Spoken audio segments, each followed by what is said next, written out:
of the Northwest Cluster of Power, Philadelphia, an electoral field organizer for Reclaim Philadelphia, and a student fellow for Community College of Philadelphia's hashtag CCCP Votes. He is a member of the Germantown Friends meeting and a student at Community College of Philadelphia, where he is pursuing a degree in cybersecurity. Our presenter is also a member of the leadership team of Fridays at Fettermans. He was arrested with 17 other peacemakers on April 11th, 2024, when he participated in a coordinated nonviolent civil disobedience action at the DC and Philly offices, right here, of Senator John Fetterman. Please give a warm welcome to Jayson Massey.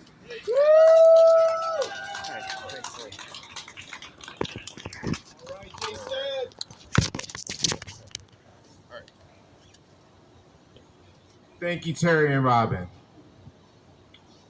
My name is Jayson Massey. I'm here to talk about how the oppressed here in Philadelphia are similar to the oppressed in Palestine. Two examples come to mind that illustrate how Philadelphia residents have experienced some of the same abuses that Palestinians have suffered over the past 70 years. Example one. It seems like every new Philadelphia mayor goes and quote unquote cleans up Kensington. I thought a lot about this and I realized that this is an inhuman way of thinking. Sure, you can clean up people. You can provide people with showers and clean clothes. But when you're saying you clean up an area and what you're really doing is displacing people, then you're not cleaning up.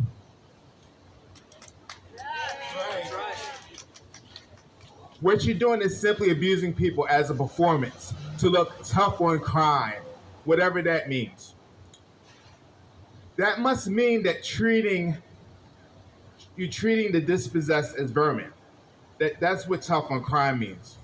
You punch down on them, and then you come to say to your constituents that since you're taking care of these lowly people, you deserve more power. This is sickening.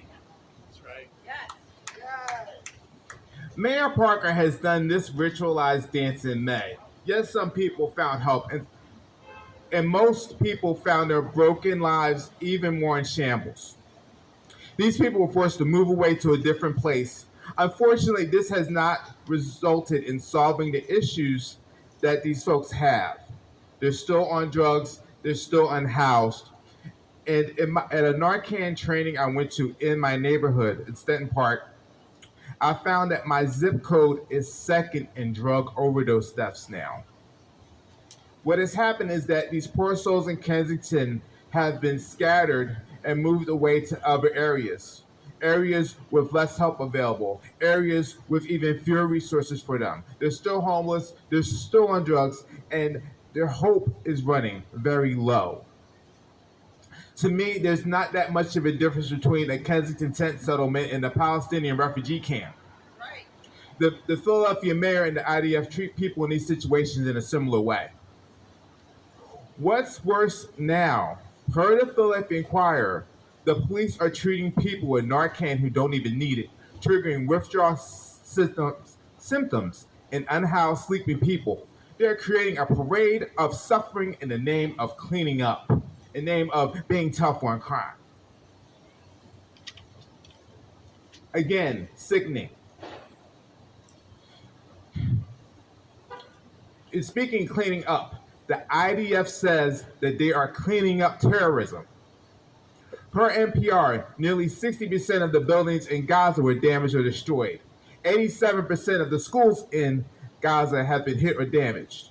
The UN estimates that as many as 10,000 people may be buried under 37 million metric tons of debris, 800,000 metric tons of asbestos, and 7,500 metric tons of unexploded ordnances. Some cleanup. My second example is older. It is something horrible that happened here, but we don't talk much about it, even though Philadelphia comedian Kevin Hart made a movie about it. I'm going to give you some details about the group, and you guess who I'm talking about. Per PBS, formed in 1972 as a Back to Nature commune, this group was associated with the Black Power movement and mixed the beliefs of Black nationalism, Pan Africanism, and anarcho primitivism. That's a word. In advocating for the return to a hunter gatherer society devoid of modern technology and medicine. They're originally called the Christian Movement for Life, and reporters called this group a cult and later terrorists. Living together in a home in West Philadelphia's Politan Village, the group's unorthodox lifestyles led to conflicts with neighbors and clashes with the police. And in 1987, Officer James Brandt was killed in a shootout with his group members and the police. 9 members of the group were later convicted for this murder, and eventually the remaining members transitioned to the Cobbs Creek area of West Philadelphia. Tensions boiled over in 1985 after many complaints about loudspeaker broadcasts and health hazard concerns. The city of Philadelphia used force to evict the group from their row house. How much force? Well, after a day of police tear gas, fire hoses, and 10,000 rounds of ammunition in the group's fortified home, city officials ordered military-grade explosives to be dropped on the house from a helicopter, which resulted in the tragic deaths of 11 people, including 5 children, and the destruction of 61 homes. Later, it was discovered that authorities decided to let the fire burn. Shame! Shame! So sometimes as kids, we'd sing a very coarse song, and apologize for the language.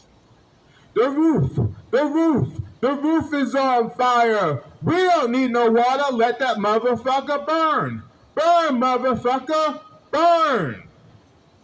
It's like a nursery rhyme. Just like Ring Around the Rosie is about the Black Plague, this rhyme reminds me of Move. To hear that a city ordered the destruction of an entire city block and then we don't talk about it is not just a shame, it's an injustice. Yeah, that's right, true. It's something we don't talk about, but it's something that we embed in that nursery rhyme. So we keep it like Ring Around the Rosie to remind us, because it's something we want to remember, but we don't want to express it out loud. The 61 families have had the unique and unwanted experience of having a government eliminate the living quarters under the guise of doing a necessary and totally justifiable task. I talk sometimes with folks, especially Seth Showman, mostly Seth Showman, honestly, about policing. And certainly, this is the example of why militarizing policing is a bad idea. But there are other factors at play. Once you can wedge yourself away from other people, you can see fit to destroy them and rationalize it away. You'll hear sometimes, they'll say, those people. You'll hear this sometimes, like if you go to Walmart, well, those people did this, or those people deserve it because you'll hear that. Once you strip away someone's humanity, now you can indulge every dark urge and pretend you needed to do that. We needed to blow up the hospital. We needed to blow up their row home. We had to get those people. Hamas, MOVE, communists, immigrants, whoever. Same fascist formula, just different dispossessed people. The rationale is the same. If that's what you're doing, you're choosing domination over humanity. Empathy has left the building. Those are my 2 examples. You may ask yourself, what is the solution to this? Let's state the problem first. The main issue is a lack of empathy. Empathy is ruled away by greed, misinformation, and envy. Clearly, greed is at play in Palestine. The desire for more land, to develop into luxury condos and townhouses fuels a giant military machine that frightens the indigenous people. Colonization is not new. Of course, AFC.org/divest gives you the rundown of who benefits from the IDF's lust for arms. I mean, part of the reason why the police are militarizing is that the government has so many arms. They're just giving away to make way for shiny new arms. The greed then embark on a campaign to market for new sources of cash. Misinformation is used and designed to stop people from doing the moral thing. The misinformation always casts one group as less than and another group as heroes or patriots who spread the misinformation wider. It makes them feel important to have this information, so that's why they spread it all around. Once that's done, it's easy to continue to spread suffering and profit from it. Then envy kicks in. Once you have a group pit against another group, they will act on this misinformation to oppress the other group and hurt the other group for the greedy. It's a vicious circle. There are two remedies for this. One is having real, vulnerable conversations. Seth's friend Natalie told a story about a canvas she did. The people she canvassed were Hispanic, and they asked her why she was voting for Kamala Harris. We're voting for Trump, they said. She's told them the story about a family, that her parents moved here and when her father moved, people from Mexico took care of him. And so when Trump came on the scene and said coarse and horrible things about Mexican people, he was so incensed that he would say those things that he said they were untrue. And the only people who helped him when he moved to America were Mexicans. And he could never support anyone that was against Mexicans. In fact, her father's last words to her was for her to stop Trump. And then shortly afterwards, unfortunately, he went into a coma. So she quit her job and went into organizing and canvassing to talk to people and have these conversations to vote against Trump. So yes, that was a real vulnerable conversation, and it was deep and powerful, which why I'm repeating it here. I heard it yesterday, and it stuck with me. And that's how those conversations work. The other thing that has to happen now, the second remedy is great action. Now, I thought about telling you how to do these big actions, and I realized that I had an issue with taking an action, and I want to talk to you about it. I'm wearing a keffiyeh.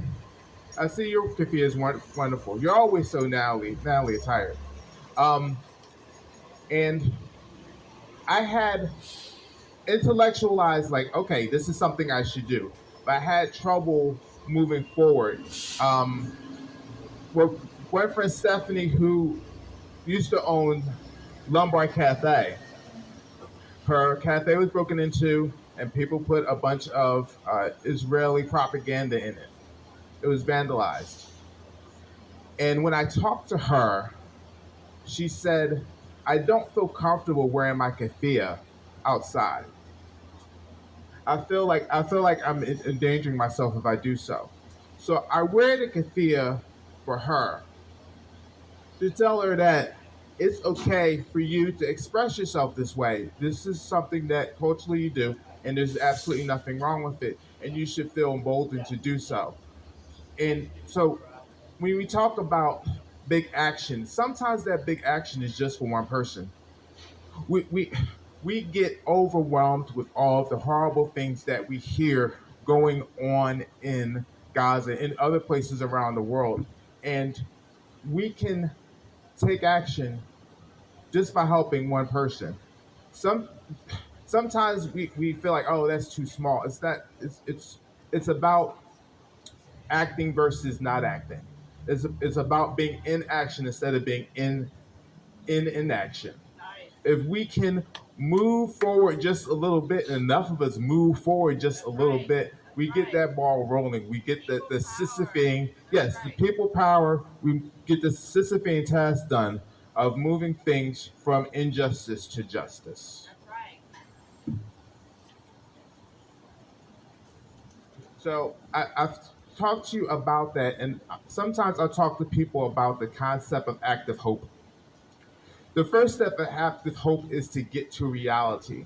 So I think we've talked about some reality here, but we've also talked about those other steps of hope that we can take find a small action and take it, and then keep putting those small actions together like a snowball. And so we can continue to do what we're doing here. We're taking an action. People see us. Some people don't like it. That's their problem. But we have to confront them in the most loving and caring way possible, so that way they realize that the error of their ways, that the thing they're doing doesn't have any empathy in it. It's hateful and it's evil, and they can throw it off. They can take this obstacle in front of them and move it. So that's what we're doing. When we move forward, we move these obstacles out of other people's way so they can see what we see. They can see the light. When we talk about the light as Quakers, we talk about the light a lot. Things block the light. People put things in the way to block the light. We need to remove those things in the most caring, loving way we can. And we can all do that here. And we've all been doing that here. And I want to thank you for listening to me. I want to thank you for your time. I want to thank you for coming each week to Fridays at Fettermans. It means a lot to me. And I want to thank Robin and Terry for asking me to speak today. Thank you very much. All right, Jayson. Way to go. Very powerful. As we do every Friday, we'll end